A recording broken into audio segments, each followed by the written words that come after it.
Stáročia mali baníci jediný spôsob, ako rozbiť tvrdú skalu v podzemí. Zapálili oheň, čakali dni, potom poliali skalu studenou vodou a dúfali, že praskne. Dym zostával v štôlni. Baníci kašlali. Gašpar Weindl prišiel s iným nápadom. Pušný prach v podzemí, kde každá iskra mohla znamenať zával. Kde jedovatý dym nezmizne nikam. Baníci sa báli.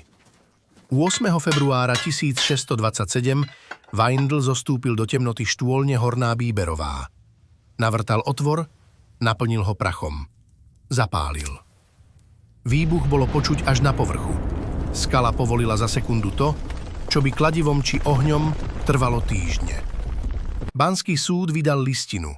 Weindl dostal odmenu. A svet baníctva sa zmenil navždy z jednej jedinej štôlne v Banskej Štiavnici.